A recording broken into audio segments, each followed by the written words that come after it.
Bonjour à tous et bienvenue dans cette édition. Au sommaire de cette mi-journée, le secteur de l'éducation obtient toujours une attention particulière de la part des plus hautes autorités du pays.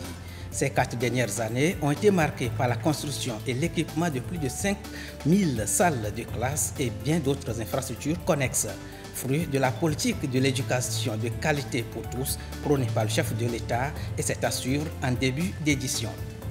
Également, depuis hier, la Chambre de commerce et d'industrie du Togo a son nouveau président. Il s'agit de José Kwasi Simenou, élu avec 43 voix sur 75 électeurs. Et c'est lors de la première session élective des membres du bureau consulaire de la CCI Togo. Et puis sport, football, les éperviers du Togo ont un nouveau sélectionneur. Il s'agit de l'ancien épervier Nibombe Daré. Son contrat a été signé hier en présence des acteurs du football togolais. Nibombe Daré mesure déjà la taille de la mission à lui confier et compte répondre aux attentes du public sportif togolais amoureux du ballon rond. Voilà pour les titres.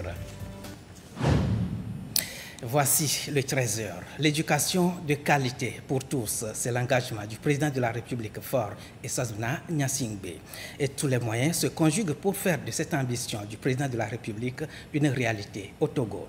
Plus de 5000 salles de classe ont été construites et équipées ces 4 dernières années pour renforcer les capacités d'accueil en milieu scolaire. Carmen Madi Akapo nous fait le point. L'engagement du président de la République, Faure Essozimna Nyasingbe, pour le secteur de l'éducation est continu. On assiste à la construction de nouvelles salles de classe chaque année. À chaque rentrée scolaire, des infrastructures d'accueil sont mises en place pour que les élèves se sentent à l'aise et apprennent dans des conditions favorables. Les actions du chef de l'État s'inscrivent dans une politique globale qui vise à réduire le nombre d'élèves par classe, à améliorer la qualité de l'enseignement partout et à favoriser l'accès à l'éducation pour les enfants des zones rurales, semi-urbaines et urbaines. Grâce aux investissements toujours constants et à une planification assez rigoureuse, le Togo fait des progrès significatifs vers la réalisation d'une éducation de qualité pour tous, fondement essentiel du développement socio-économique du pays. Une avancée en matière de développement humain a été notée selon le programme des Nations Unies pour le développement PNUD. L'indice de développement humain au Togo est passé de 0,539 entre 2021 et 2022 à 0,547 entre 2023 et 2024. Les facteurs qui expliquent cette embellie se trouvent aussi dans le domaine de l'éducation. Il s'agit de la construction ou la réhabilitation de plus de 5000 salles de classe ces 4 dernières années, le recrutement de 5000 nouveaux enseignants pour les niveaux primaires et secondaires, la distribution gratuite de 700 000 manuels scolaires aux apprenants du primaire depuis la rentrée scolaire 2023-2024. Aussi, 350 élèves, inspecteurs et conseillers pédagogiques ont été formés. Une alimentation scolaire riche et suffisante est offerte à plus de 1125 écoles, tout comme la prise en charge sanitaire offerte à plus de 2 millions d'élèves. Selon le ministre en charge de l'éducation, de 2022 à 2023, ce sont exactement 1135 salles de classe qui ont été construites dans les 5 régions économiques du pays grâce à la politique de renforcement des capacités d'accueil et des infrastructures sociales. En début de cette année, au moins 500 salles de classe sont en construction à raison de 64 blocs de 4 salles et 86 blocs de 3 salles. Des réalisations qui devraient coûter plus de 4 milliards de francs CFA. Sur la période 2020-2021, 359 salles de classe construites ont été recensées sur le territoire. Elles ont été construites dans le cadre du projet d'appui aux populations vulnérables PAPV. À travers ces infrastructures judicieuses approuvées par le président de la République, Faure Essozimna Nyasingbe, le Togo améliore les infrastructures éducatives. Cela permet de répondre à la croissance démographique scolaire et de garantir un environnement d'apprentissage adéquat. Le secteur de l'éducation, toujours au cœur des préoccupations des plus hautes autorités du Togo. Bientôt, la formation professionnelle va se dérouler également dans les langues nationales. Le projet de cette intégration vient de prendre son envol au Togo. Après le comité technique formé, c'est au tour du comité de pilotage de s'approprier les tests du projet modèle d'intégration de la langue nationale dans la formation professionnelle. On fait le point avec Judith Atake et Eliagba Nyandao. Voici le personnel enseignant chargé d'inculquer aux apprenants de la formation professionnelle le savoir en utilisant les langues nationales. Le ministère en charge de la formation professionnelle leur donne les outils nécessaires. La formation intervient dans le contexte du projet modèle d'intégration des langues dans le sous-secteur de la formation professionnelle par le canal des TIC. Le projet a le soutien de l'UNESCO. Le cœur de cette activité, c'est l'innovation pédagogique qui prend en compte les langues nationales pour cette phase pilote, le cabiai en l'occurrence, et la numérisation des ressources pédagogiques pour permettre aux apprenants analphabètes d'accéder à des contenus de formation professionnelle grâce à des ressources numériques. Tout ce qui va se faire comme apprentissage se fera dans notre langue nationale. Nous avons retenu le cabiai pour la maintenance. Tout le matériel qui servirait de cultiver ou bien de mettre au profit le travail du champ se ferait maintenant dans notre langue nationale. Utiliser la langue que connaît l'apprenant pour lui enseigner va non seulement lui permettre de mieux participer aux cours, mais aussi de vite comprendre et améliorer le niveau de l'apprentissage. Afin de répondre aux besoins en compétences engendrés par le développement des agropoles, le ministère en charge de l'enseignement technique et de la formation professionnelle, sous l'impulsion du chef de l'État, son Excellence M. Faure Sossimna Yassingbe, a entrepris de développer avec l'appui de l'UNESCO, à travers le projet KPD, un modèle pédagogique d'intégration des langues nationales et d'éthique dans la formation professionnelle en lien avec les métiers identifiés comme pouvant être développés dans le cadre de l'agropole de Kara. Le projet répond aux besoins spécifiques des populations, en particulier les jeunes non scolarisés et les personnes vulnérables. Et si les langues nationales s'invitent dans la formation professionnelle, l'on peut se demander pour quel intérêt. À cette interrogation, Judith Atake et Eliagba Nyandao nous répondent dans un dossier que voici. Suivez plutôt. Une bonne nouvelle pour les apprenants qui ont embrassé le métier de l'agriculture. Ils auront désormais la chance de suivre les cours pendant leur cursus de formation en langue nationale. Ceci grâce au projet d'intégration de la langue nationale dans la formation professionnelle. Et c'est le secteur agricole qui a été choisi. La formation se fera uniquement en langue nationale à travers les TIC. Quand on enseigne dans la langue maternelle, dans la langue nationale, l'apprenant a une facilité d'acquisition.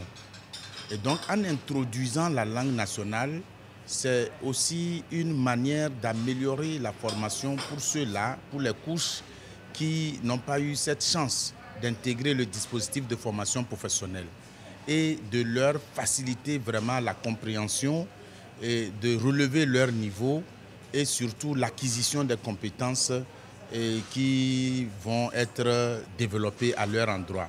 Surtout que ça va se faire avec l'appui des TICE, des technologies de l'information et de la communication éducative. Nous avons des difficultés de passer nos messages au niveau des cours en essayant d'expliquer ou bien de donner des consignes à nos apprenants. Ils ont quand même des difficultés des fois pour mieux assimiler. C'est vraiment un avantage dans le passage du cours et au niveau de l'assimilation aussi de nos apprenants. Le secteur agricole étant une priorité nationale, le ministère de la formation professionnelle veut le booster tout en permettant aux apprenants de maîtriser au mieux les différents appareils du métier de maintenancier des machines et équipements agricoles. Si les paysans ont des tracteurs, nous-mêmes nous le savons, c'est dans des fermes, dans des zones reculées et autres, et que ces tracteurs sont en panne, nous comprenons qu'il faut forcément la maintenance de ces tracteurs. Donc une étude a été faite avec l'ANPE et il s'est révélé que ce métier est un métier prioritaire parmi les métiers qui avaient été identifiés lors de cette étude. Donc il faut accompagner tout le processus du gouvernement dans le secteur agricole à travers le métier de maintenancier des machines et équipements agricoles pour que nos paysans, nos parents, les producteurs, les agriculteurs qui vont utiliser ces machines, ces outils, ne soient pas à un moment donné en manque de maintenanciers sur le plan national. À base des références de formation, les ressources numériques pédagogiques vont être élaborées. Le projet modèle d'intégration des langues nationales dans la formation professionnelle à travers l'éthique va améliorer davantage la qualité de l'éducation. José Kwasi Simenou est le nouveau président de la Chambre de commerce et d'industrie du Togo. Il a été élu hier lors de la première session élective des membres du bureau consulaire de la CCI Togo avec 43 voix sur 75 électeurs. Désormais à la tête du bureau de 10 membres, José Kwasi Simenou s'engage à collaborer étroitement avec tous les opérateurs économiques pour redynamiser davantage l'économie togolaise. Carmen Madje Akapo. José Kwasi Simenou, nouveau président de la Chambre de commerce et d'industrie du Togo. Président d'honneur de l'Association des grandes entreprises du Togo AGET, conseiller économique et financier du Conseil national du patronat et administrateur des sociétés comme OAM et SAFER, José Simenou prend les rênes de la CCI Togo pour un mandat de 4 ans. Le nouveau président compte mettre en place une chambre de commerce forte où le professionnalisme et l'excellence participent au rayonnement du secteur privé togolais. Ma vision se décline en 7 points. D'abord, c'est le leadership et la diplomatie. Il faudrait en deuxième lieu que nous puissions faire de la formation continue pour les employeurs et même les employés, de manière à coacher les petites entreprises à devenir grandes, les start-up, il faudrait qu'il y ait une formation. Il faudrait que nous puissions inciter et soutenir la production locale. Au lieu que nous puissions importer des marchandises, il faut réduire la dépendance des importations. Un autre aspect, il faut promouvoir l'hôtellerie et le tourisme. Alors, il y a également le problème de l'environnement. L'environnement, il faut qu'on instaure des pratiques durables. Il faudrait qu'on puisse instaurer la responsabilité sociétale des entreprises qui pourront, n'est-ce pas, aider également les communautés à aller de l'avant, à sortir de la pauvreté. Depuis janvier 2021, la CCI Togo a été conduite par une délégation spéciale consulaire qui a opéré plusieurs réformes et géré les affaires courantes. Sa présidente, Nathalie Bito, se dit satisfaite et sûre que la nouvelle équipe pourra faire de la CCI Togo le catalyseur d'un développement économique durable, comme le souhaite le président de la République, Faure Ozimna Gnassingbé. Il y a 146 000 entreprises dénombrées par l'Institut national statistique en 2020. Donc, ceux-là qui ont aujourd'hui la destinée de la Chambre doivent savoir qu'ils doivent tout faire pour rassembler les 146 000 entreprises. C'est un travail colossal à faire. Le ministre du Commerce a exhorté la nouvelle équipe de la CCI Togo à travailler pour renforcer la cohésion au sein de l'Assemblée consulaire pour l'éclosion d'un secteur privé plus engagé et compétitif. Mesdames et messieurs les membres du bureau consulaire, vous voici à présent installés dans vos fonctions suite à votre élection pour conduire le bureau consulaire de la Chambre de commerce et d'industrie du Togo pour la mandature 2024-2028. Pour les 4 années à venir, Monsieur le Président, vous aurez à dérouler votre programme de mandature qui certainement a pesé dans la balance pour votre élection. Ceci doit se faire conformément au texte régissant la Chambre de commerce et d'industrie du Togo, en tenant compte des objectifs de performance du gouvernement, nous y attacherons du prix. La Chambre de commerce et d'industrie du Togo doit jouer pleinement son rôle dans l'écosystème national. Vous en avez la lourde responsabilité en y associant l'ensemble des élus consulaires. L'élection du bureau consulaire de 10 membres présidé par José Siménou ouvre donc une nouvelle ère pour la CCI Togo. Au cours des élections, 43 des 75 élus consulaires ont porté leur voix sur José Siménou. Elle fait partie également du commerce. La foire internationale de Blita bat son plein depuis la semaine dernière en accueillant des visiteurs autour du consommé local. Et au 7e jour de la 2e édition de ce rendez-vous commercial, une place de choix a été offerte au secteur de l'agriculture. Le ministre en charge des Transports y était au nom du chef de l'État fort, Esazunanya Singbe, pour motiver davantage les promoteurs, les exposants, de même que les visiteurs. Désiré Aloye depuis Takpamé. La promotion de la consommation locale reste un élément déterminant qui contribue à booster l'agriculture togolaise. L'atteinte des objectifs passe par la qualité des produits. La foire internationale de Blita, qui se veut annuelle, œuvre à porter haut cette vision du gouvernement togolais en s'engageant donc à converger davantage les populations vers cette politique de la consommation locale. Dans ce stand, nous avons exposé des produits bio venus du jardin. Donc, nous avons les oignons, l'arachide, le citron bio qui peut durer même 3 mois, ça ne se gâte pas. Et à base de ces produits aussi, nous avons transformé des jus. Il y a aussi les tomates gari et les beurres de karité. Ce sont des produits purs et naturels. Opter pour la consommation locale, c'est opter pour la qualité. Nous sommes venus exposer les objets d'art à la foire internationale de Blita. Il y a les chaussures, les bracelets, les colliers en perles, nous avons les sacs. Il y a plusieurs sortes. Ces objets nous valorisent. L'arrivée du ministre, nous sommes vraiment très fiers. Ça nous encourage et ça appuie la consommation locale. Spécialement, cette tenue que j'ai portée, ce chapeau, elle a été confectionnée à la main et moi j'ai beaucoup apprécié. Et j'ai acheté ça. J'espère bien, je vais le porter pour des festivals. On lance des fleurs aux artisans togolais. 7e jour de la foire, journée dédiée au ministère de l'Agriculture, de l'Élevage et du Développement rural. Occasion pour présenter les instruments financiers et la contribution des produits agricoles à l'alimentation des populations. Nous avons saisi cette opportunité pour nous entretenir avec nos partenaires qui sont les différents acteurs des chaînes de valeur. C'est une manière de mobiliser tous les acteurs des chaînes de valeur, n'est-ce pas, autour du secteur agricole pour ressortir tout ce qui est entrepris dans le cadre de la feuille de route et à le niveau d'atteindre des résultats. Le ministre des Transports routiers, aériens et ferroviaires, Afo Atcha-Deji, au nom du chef de l'État, a fait le déplacement de Blita pour visiter la foire, cette plateforme commerciale et de promotion pour encourager les différents acteurs. À l'arrivée du ministre Atcha-Deji, on est très fiers. Il est venu promulguer les conseils aux interprofessions, aux entrepreneurs agricoles, avec l'accompagnement du gouvernement. Ça nous booste à vraiment aller dans le sens que le consommer local. Sur le site, plusieurs produits made in Togo sont exposés. Le secteur artisanal et agricole plus représenté, domaine qui illustre aussi bien le savoir-faire des Togolais.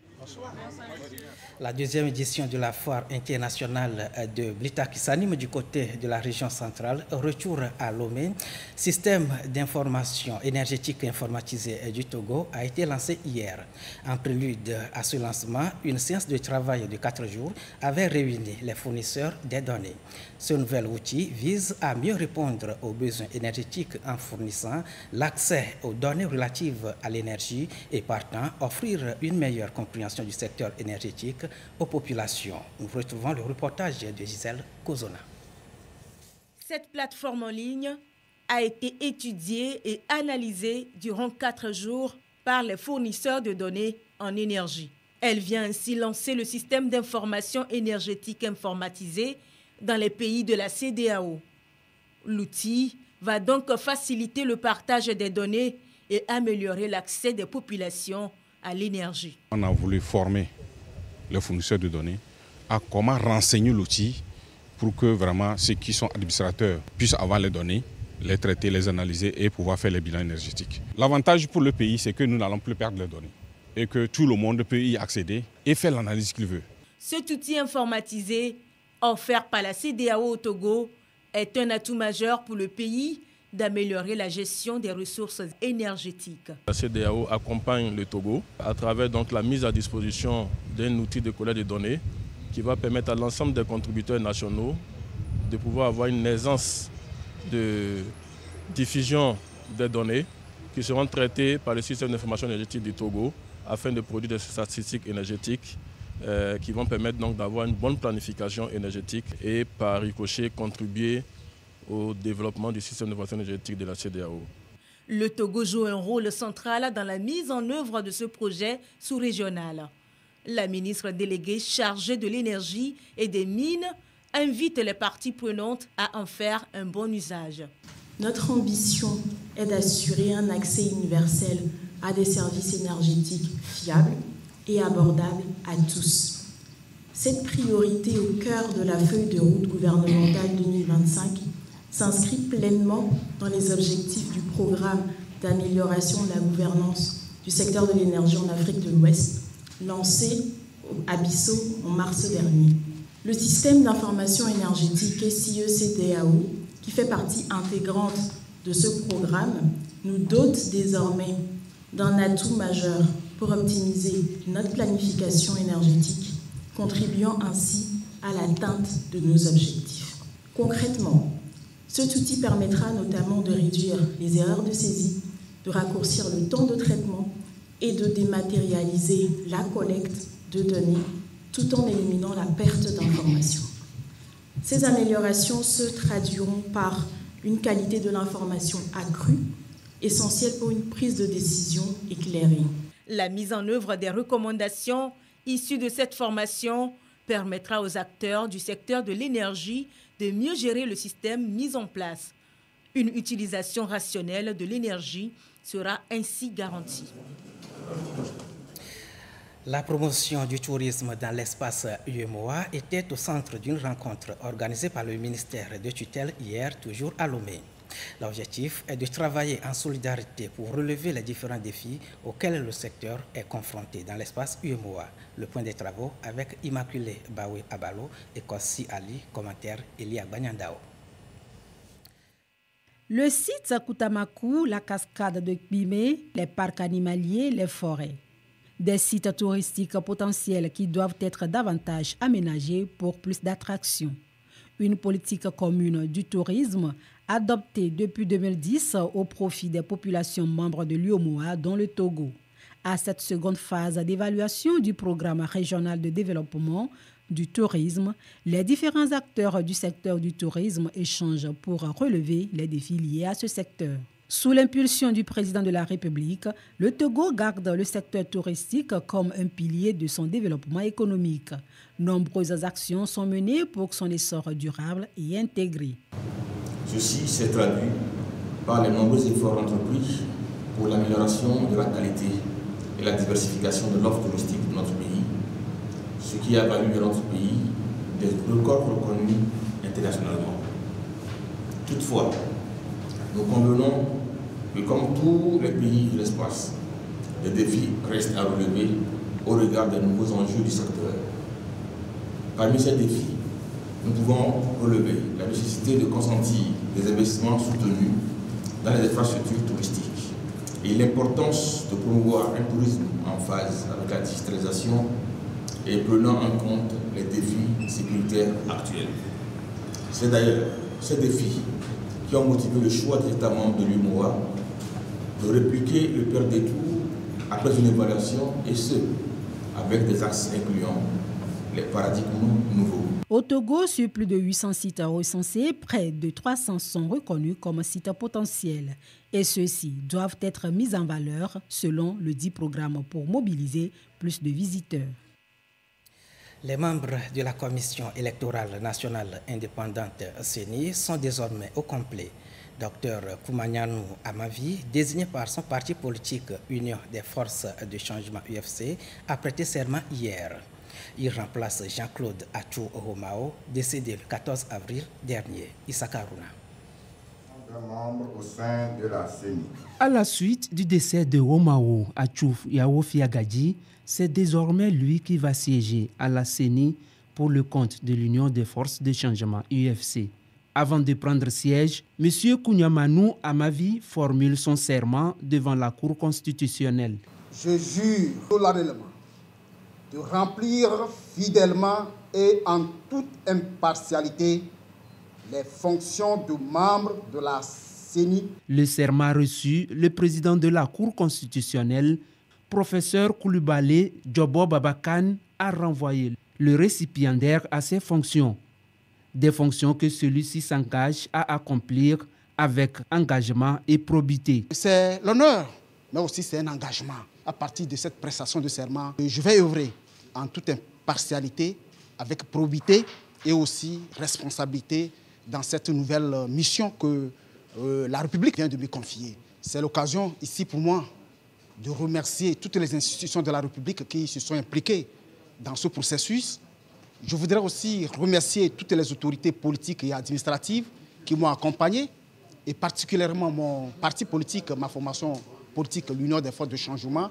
La prestation de serment des membres de la CENI est une disposition du Code électoral dans son article 15 qui stipule qu'en cas de démission, de décès ou d'empêchement définitif d'un membre, son remplacement s'efface exceptionnellement par la CENI sur proposition de son parti en période de vacances de l'Assemblée nationale. M. Koumagnanou Amavi complète ainsi la liste des membres de la CENI. Carnet noir dans cette édition, le magistrat colonel Félix Messan Akobi, secrétaire général du ministère de la Sécurité et de la Protection civile, est décédé à l'âge de 59 ans. C'était le 22 juillet dernier et quelques jours après cette mauvaise nouvelle, le corps des forces armées togolaises et les magistrats lui ont rendu des hommages mérités. Une messe a été également célébrée pour le repos de son âme. Le reportage de Ulrich Amiga.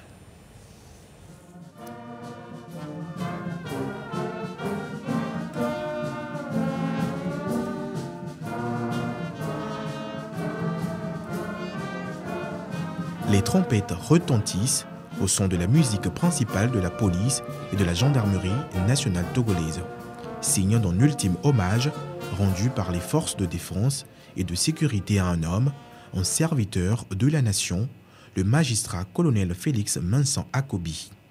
L'homme a rendu l'âme le 22 juillet dernier, alors qu'il était en plein exercice de ses fonctions.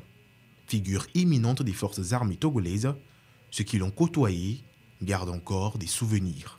Le colonel nous laisse un héritage riche de courage, de dévouement, de sacrifice pour la nation, et un héritage que nous nous engageons à honorer en poursuivant sans relâche le combat contre les forces qui menacent notre cohésion sociale, notre sécurité nationale. La participation du colonel Akobi à la création et à l'opérationnalisation de l'initiative d'Accra est inestimable. Le Togo et la sous-région perdent un combattant de la paix.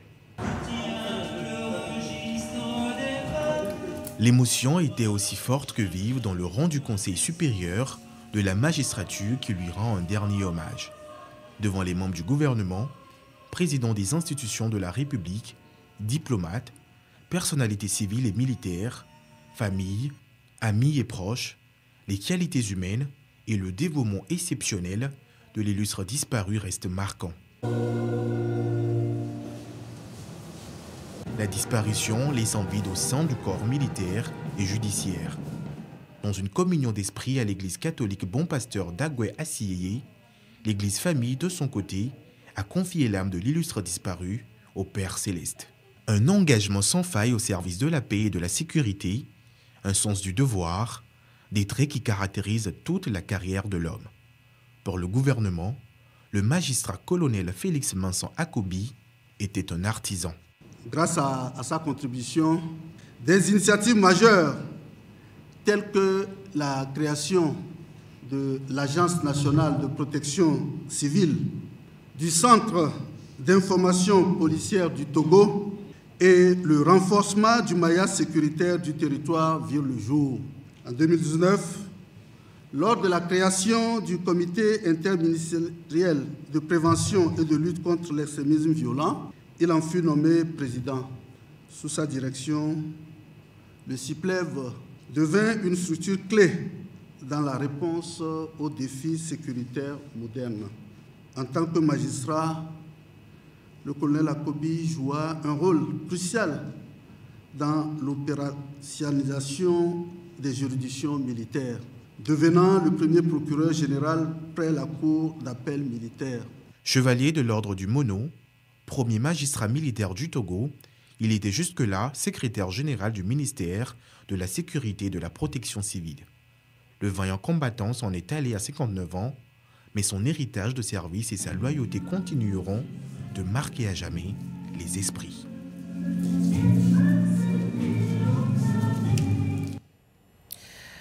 Depuis hier, vendredi 7 officiel, l'ancien joueur international togolais et détenteur d'une licence UEFA Pro, Nibombe Edare, est le nouveau sélectionneur de l'équipe nationale de football du Togo. Le contrat de l'ancien défenseur des éperviers du Togo a été signé hier au cours d'une cérémonie dirigée par la ministre des Sports et des Loisirs en présence du président de la Fédération togolaise de football et de quelques membres du bureau exécutif de la Fédération togolaise de football. Retour sur ce reportage de Laurent Roumavo. On l'a attendu et il est finalement arrivé. L'ancien capitaine des éperviers, Nibombe Daré, est devenu officiellement le nouveau sélectionneur des éperviers du Togo. Il succède ainsi à Paulo Duarte, démissionnaire. Nibombe Daré est à la tête d'un staff composé d'expatriés et de compatriotes. Naturellement, un sentiment de joie, hein? Mais comme je viens de le dire, la tâche qui m'attend, elle est lourde. Et il va falloir vite se mettre au travail. On a perdu beaucoup de temps dans les discussions. Et je pense que le très peu de temps qui nous reste, il faut l'utiliser au maximum pour préparer au mieux les 2 matchs qui arrivent. Et après, derrière ces 2 matchs-là, je pense qu'on peut revenir dans la gestion des émotions par rapport à la nomination en tant que sélectionneur des éperviers. Nibombe Daré vient de signer un contrat de 3 ans avec des objectifs très clairs. Redorer le blason des éperviers, dont la dernière participation à la phase finale de la Coupe d'Afrique des Nations remonte à 2017. Dans un premier temps, c'est de nous faire qualifier pour la CAN 2025 et ensuite de faire un bon parcours, un parcours honorable pour la Coupe du Monde. Cette nomination à la tête des éperviers a été le fruit d'un consensus. Nous sommes parvenus à un consensus où personne n'a été laissé de côté, où toutes les parties prenantes ont pu préserver leur acquis. Et c'est le football qui gagne. Le nouveau sélectionneur et son staff seront présentés au public la semaine prochaine. Au-delà du football national, New World TV vous ouvre les écrans des championnats espagnols et italiens. La chaîne panafricaine a acquis les droits de diffusion de la Liga et de la Serie A. L'annonce a été faite hier au cours d'une conférence de presse. Sergine Raimondo. Après les droits de diffusion de la Ligue 1 française et la Bundesliga allemande, la chaîne panafricaine New World ajoute à son palmarès 2 championnats majeurs d'Europe. La Serie A italienne en exclusivité pour les 3 prochaines saisons et la Liga espagnole en droit non exclusif pour les 5 prochaines saisons. New World TV travaille beaucoup, essaye de se mettre au niveau des standards internationaux et essaye de faire en sorte qu'il y ait une offre alternative dans le paysage audiovisuel africain et permettre aux téléspectateurs d'avoir une plus grande palette de leur passion à un prix défiant toute concurrence et avec une proximité toujours renouvelée, notamment avec la diffusion des matchs dans certaines langues locales. Cette nouvelle acquisition de la chaîne New World fait suite à une série de succès en droit de retransmission de plusieurs compétitions, entre autres